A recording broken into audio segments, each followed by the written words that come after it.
We are committed to creating and sharing knowledge that empowers children and young people to understand the steps they can take to reduce their risks, increase their resilience to mental health problems, and improve their mental health.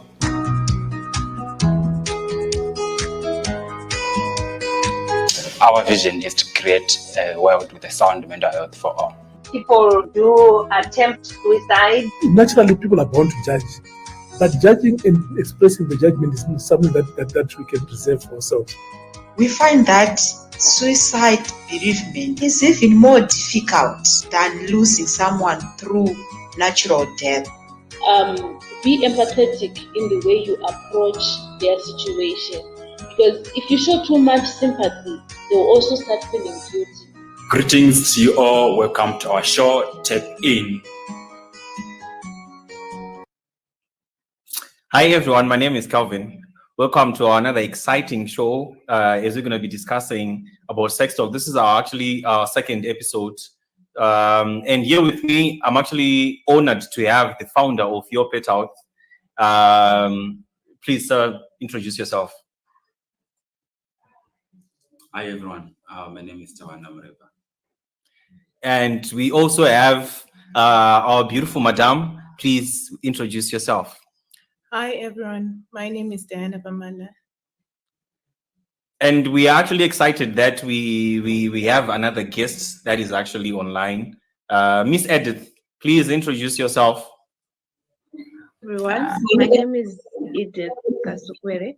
I'm the PRO of Young People Mental Health Trust, and I'm based in Lawayo.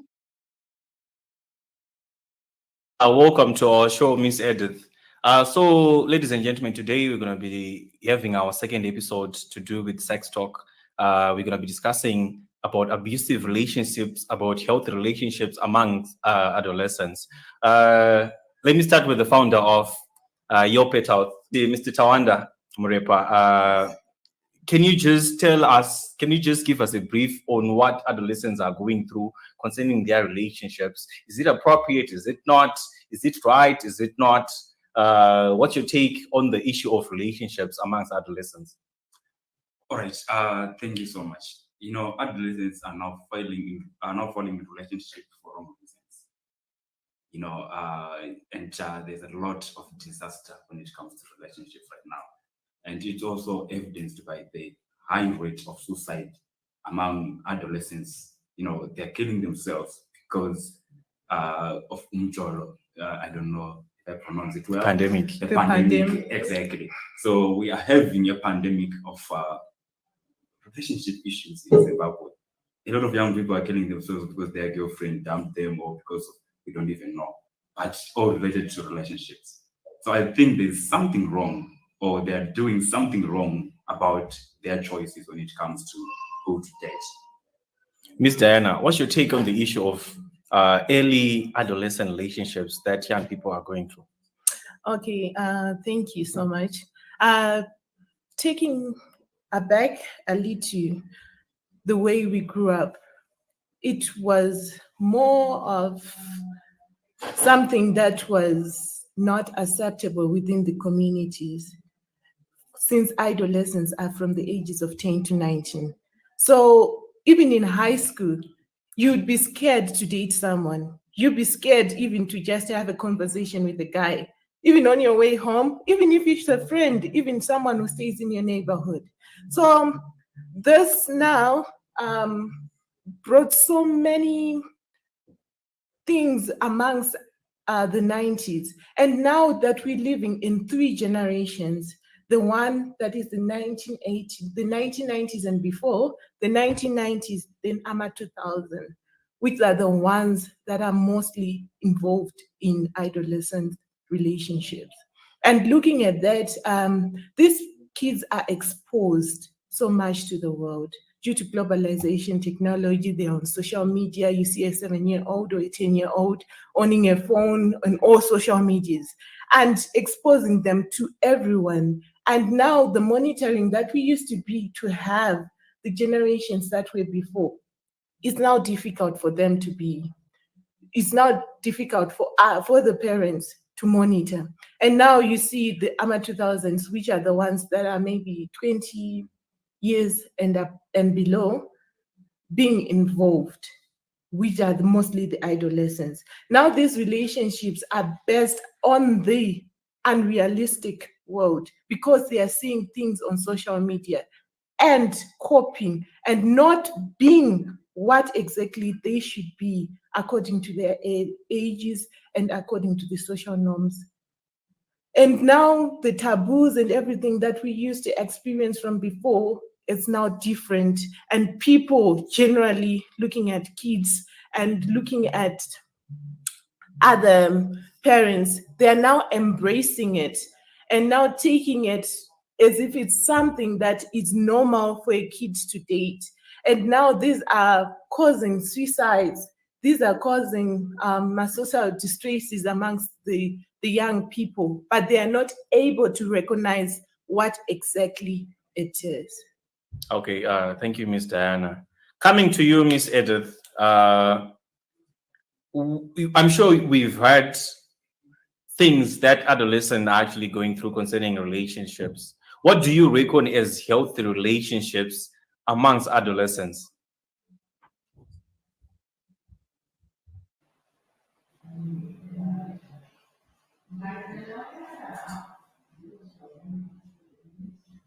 Miss Edith, can you hear me?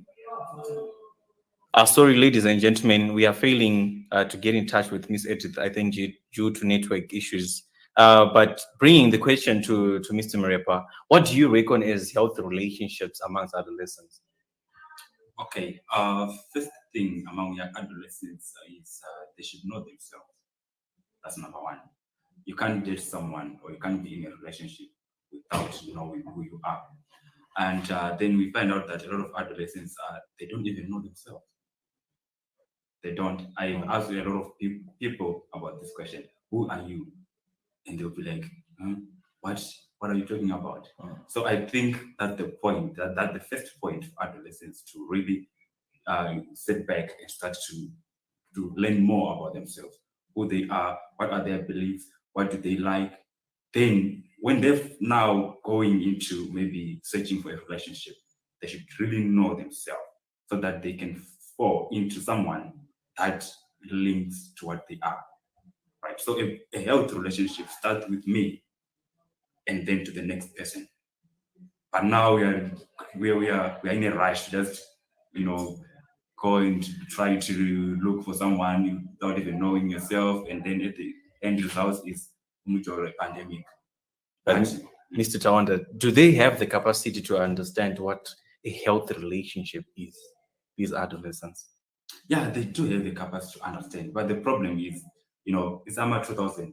They just want things to be done immediately, quickly. They're just like, wow, look at this guy. Wow, he's smart. I think, that's it. Look at this guy. He's handsome. That's it. All right, thank you. Miss Diana, what do you understand from the concept of setting boundaries within the health relationship? I'm sure we've read the explanation from Mr. Tawanda, but how do you understand the concept of actually setting up, boundaries within these adolescent relationships? Oh, thank you so much. Setting boundaries, even for adults, it's something that is really tricky and difficult. Give an example of yourself. If we look amongst ourselves, can you define setting boundaries in a relationship, or some of the things you just end up realizing, oh, I should have done this, I should have done that? Because most of these relationships are more materialistic for the adolescents rather than building a real relationship that we used to value within the social norms. And now with globalization, with people being exposed everywhere, you see on social media, this socialite dating this person, they just want to copy. So now setting boundaries is now difficult within the relationship. Why? Just because these people want to copy. So when you're copying someone, you don't actually actually realize who you are, like what Mr. Mirepa was saying. Self-actualization, if you know who you are, you're able to love yourself. You're able to set boundaries within of what you value, of what you want to be, and what you want to achieve within the relationship. But now, because you are not, you're not self-aware of who Diana is, how am I going to know that I've got boundaries? How am I going to know that Diana wants this in the relationship? How am I going to know that when my boyfriend say, let's look at sexual reproductive health rights. If I say no, nowadays, being a virgin or not dating to the adolescents, there's a Shona Wedans Wakasara. Yeah, that's true. So if you're saying Dakasara, what about you? Okay, so now just because of so many peer pressures and what they see and admire to the next relationship, setting boundaries for them is nothing. It's not something that is viable, because you see nowadays they are dating as uncle babes. They've got so many people that they're dating. But if you actually self-aware of who you are, you can't be dating your father. Yeah, that's true. And you can't be dating your mother if you are self-aware. So those are the little boundaries that are being ignored. And the boundaries that they're saying actually setting for themselves are the ones that are from that they are copying from social media and other people. So it's really difficult to have boundaries amongst adolescents. All right, thank you. So, Mr. Mrepa, still in line with this concept of setting our boundaries, what is the importance of beliefs, the norms, the values in a relationship? Okay, actually, the importance of setting boundaries is you won't end up doing something that you don't like, and you also won't end up acting like a victim. You know, because most of the time is you find out a lot of adolescents are now engaging in early sexual activities, and I receive a lot of cases each and every day. Like, I didn't agree, but we end up doing this. Why? Because that person likes, about boundary. Yeah. Right. So I think as the importance is you always, in a relationship with yourself, you always do things that you want to do, and you always find yourself at the right place at the right time, and you're always in line with also your beliefs now. Like, okay, I'm a Christian. You're always like, okay, you feel like your Christian life or your Christian world is something else, because on a positive note, right? Because you have the boundaries, right? So it's like you are having boundaries. It's amazing. No, I'm talking it from my experience as well. It's amazing. You can't find me at the wrong place at the wrong time. No. And I'm not easily shaken by peer pressure or something else. It's a no-no for me. So having boundaries is amazing. And you have this free spirit, and also your mental health, your mental well-being is always on the right. Yes, sometimes you'll be like tempted, but still you find yourself in the right track at the right time, always. Interesting. I'm sure earlier on you gave us a hint of what a healthy relationship is. Now I want to ask you something. What's an abusive relationship? How do you explain an abusive relationship? Because I'm sure these adolescents, they're actually going through a lot. They are going through mental challenges. They are going through a lot, really, in life, especially concerning the modern world, and especially concerning in our country. These adolescents are going through a lot. How do you explain an abusive relationship? An abusive, all right, a healthy relationship is respect plus trust. Then an abusive relationship is there's no respect, there's no trust, and there's a lot of miscommunication or misunderstanding between the two. And now we find out that there are a lot of forms of abusive relationships. Back then we used to talk about sexual, physical, and emotional. But now, because of the globalization, we have a lot of abuse to talk about. social media, whereby someone is talking, Cyberbullying. Yeah, cyberbullying, and you also have intimidation, whereby someone's trying to intimidate someone to do some other things. Also, I have the financial, these armor blazers, these armor 2000, wow, in terms of financial, they are always after money. Yeah, that's true. And you find out that if your girl, like I was traveling with this guy, this other day, he was like, you know what, my girl brought me about 60 bucks. And now she's not picking up my calls. Now she's not talking to me. And I was like, haha, that my eyes was over. Forget about it. So for him, he was stressed, like very stressed that day. And he was angry, So what am I going to do? She's not picking up my call. She's not doing this. I was like, no. Just relax. And what you have to do now is to forget about the money. Just text her and say, sweetheart, I love you. She'll pick up or she'll reply that text. But if you're going to go like, where's my money? She won't. And they're killing your relationship. So those are forms of abuse that we are now having, in terms of the relationship setup. Mr. Wanda, thank you for giving us forms of abuse relationship. I was actually gonna ask that, the forms of abusive relationship. But let me ask Ms. Diana in a different perspective. How do you identify red flags in an abusive relationship? How do you know that, no, this is actually an abusive relationship? How do you identify red flags? Okay, thank you. Red flags are a lot in a relationship, because what might be a red flag for you might not be a red flag for me. So it depends with the person. Once you have set boundaries, once you have value and respect and you are self-aware of who you are, you have got these things that you don't want to experience or encounter within the relationship. These are the red flags. So generally, there are general red flags where one will be abusing you, manipulating you, not disrespecting you, miscommunication, and a lot. But there are other things which the general populace, the adolescents, call red flags. Some would say, if he doesn't have money, that's a red flag. How is he going to take care of me?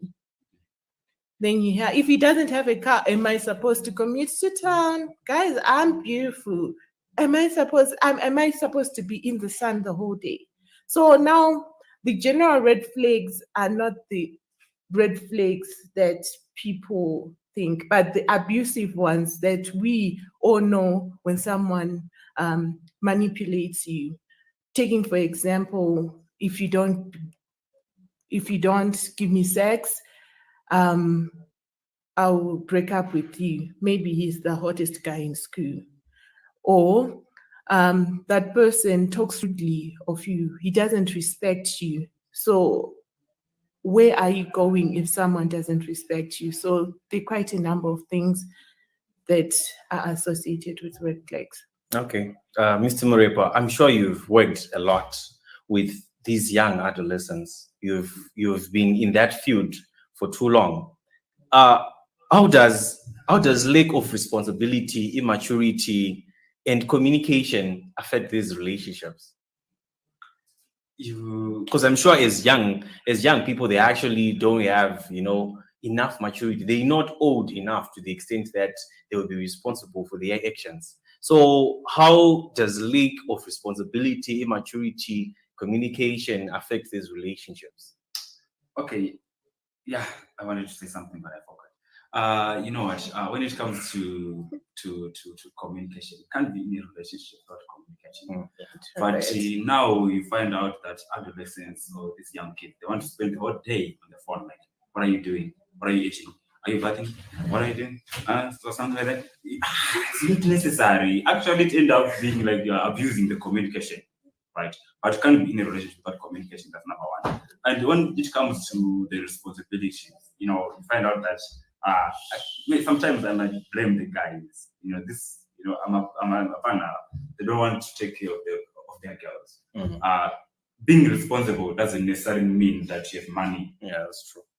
You should be a Okay. responsible boyfriend, whereby you just, you say some encouragement to your girlfriend, right? Or whereby you just be supportive of your girlfriend. Okay, baby, what are you doing? Oh, you're studying history. I know what I will be, or something like that. So, how can I help you? Something like that. It's not always about. Yeah, you should have something maybe monthly, but mostly being responsible is not always about the money. It's about the way you think and the way you communicate and the way you support your loved one. If you're in a relationship like myself, I would want to have a relationship whereby I I I advocate or I choose for personal development. Are you adding value to your girlfriend? What value are you adding? What value are you adding? So that's being responsible. You try to push to add value, try to encourage you to be somewhere else. Even if you also not but you try to push her, try to be there, try to, show some bit of responsible. Miss Diana, Yes. how do you move away from an abusive relationship? It's tricky to just move away from an abusive relationship because sometimes you won't know that you're in an abusive relationship unless someone tells you. And if someone tells you, you think that someone is jealous of you. But you just need to know, because if someone is telling you, Diana, what your boyfriend is doing, this beating, this, it's not good for you. If you hear people saying much of the negative stuff in a relationship, you should move away. And if you feel that you are not happy yourself, you should move away, because you're not supposed to suffer within the relationship. However, it's a relationship. If I've got a problem, if I share with you, it should be listened. You must be more therapeutic. The love thing must be therapeutic between the relationship amongst ourselves. So if it's not of any benefit, not financially, but emotionally too, you should move away. Then another thing, if you see that there's so many pressures that are being put on you, too many demands and things that you cannot provide yourself, that's abusive. You should move away. And even the language, the communication, if people are ignoring you and they're using the language or that you don't really understand, which means there's no mutual communication amongst yourself, you should just move away. Oh, interesting. Mr. Marepa, I'm aware that you've worked with a lot of adolescents. How important is counseling at this particular age? Counseling in terms of adolescent relationships. Oh, okay. Yeah. Especially the ones who are facing abuse. Yeah. This year I've been working a lot with girls. Yeah, when it comes to the abuse, the Shamarimana Scanner and other online platforms. I was invited to, just help them and talk about the abuse things. What my sister, my friend, just mentioned, it's very, very, very difficult for someone to just move away in an abusive relationship. It needs someone to talk to, and then that someone is the one that can highlight that you are in an abusive relationship. Wow. So therapy, yes, sometimes it does work, but sometimes these girls are so, they are so resistant when it comes to therapy, and also they might think that you don't want them to be happy.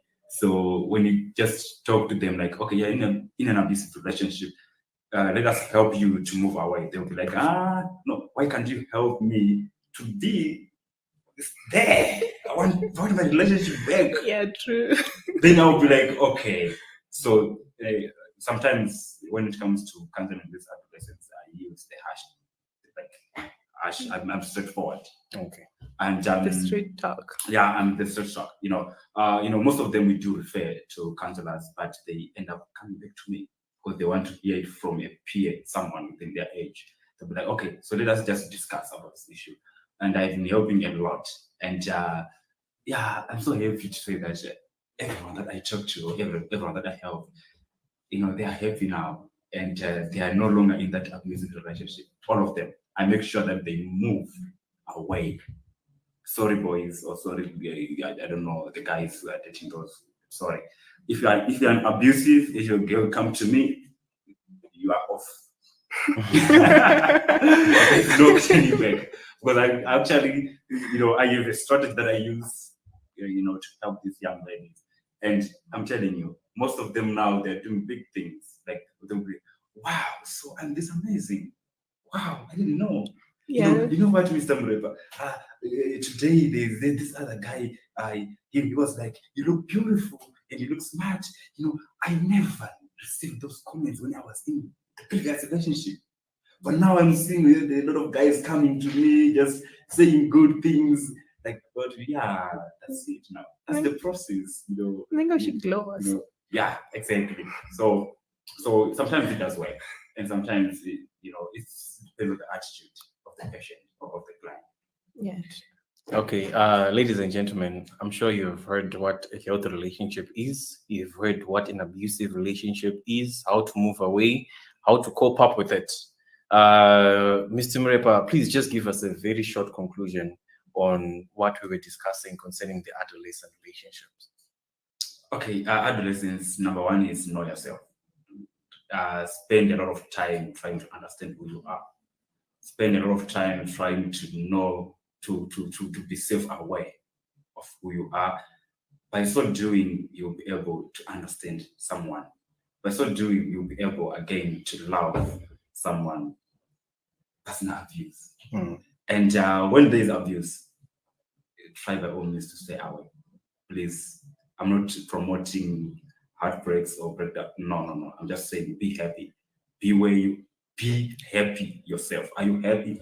So that guys, near pandemic, a lot of young people are killing themselves because they're not happy. That's very true. Yeah. So we just want to realize who you are. Give value to yourself. Invest in yourself. Be where you be. Date someone that you really know that this kind of person is here to help you or to help me develop what you want to develop in your life. So if you find someone who is like this, no, don't stay.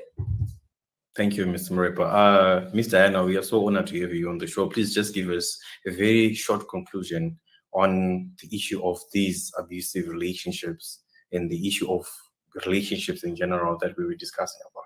Okay, thank you so much. And to the adolescents, what I would say, like what Tawanda was saying, know who you are. But in as much as you know who you are, do not fall a victim of peer pressure. There's so many people out there that are saying so many things. And don't just pick everything from every corner. Like on Facebook, there's this trending, your boyfriend should have money. No, not everyone should be there. A relationship is not financial only. It involves emotional, the emotional well-being, even the physical. Some like there's so many cyberbullying girls that are this and this and that, but you should just be there for who you are, be self-aware, and just try not to fall a victim of peer pressure. Thank you. Thank you. Ladies and gentlemen, it is an honor that we have the founder of Your Pet Health, Mr. Mrepa, and we have Miss Diana with us on the show. I hope you have learned something. I hope you have took notes concerning what we're discussing concerning relationships. This is Tap In. Thank you very much.